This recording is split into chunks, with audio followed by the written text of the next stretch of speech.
entanglement-based networking is a powerful technology. It can be used for applications both in secure communication as well as sensing.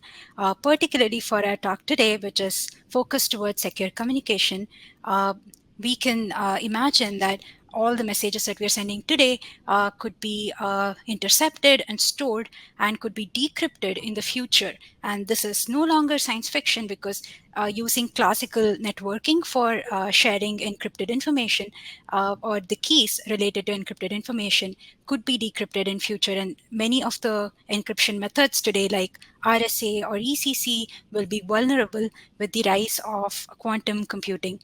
So the true concern today is even if adversaries don't break the encryption today, they can store the data and they can wait. And once quantum computers are powerful enough, or when classical algorithms for decryption are discovered with time, they can unlock that information that's stored and access that retroactively.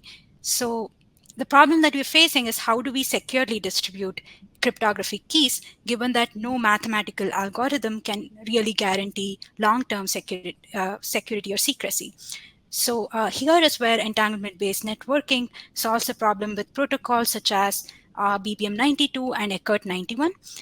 The security of these protocols does not make any computational assumptions, but it truly relies on the laws of quantum physics, and these laws ensure that any attempt to intercept a key can be detected because it inevitably leaves a trace. And with entanglement-based networking, therefore, we call it as information theoretically secure key distribution with protocols such as BPM92, ECRT 91, which means no amount of future computing power, including quantum computers, can compromise the security of the shared key. With that note, I would like to pass it on to Matt and Kara to expand on the motivation for our presentation further.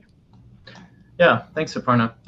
So as Suparna mentioned, this entanglement-based networking helps introduce new cryptographic ways of securing sensitive information, and maintaining confidentiality and privacy is important for protecting sensitive information, whether that's held by individuals or by companies or potentially government entities.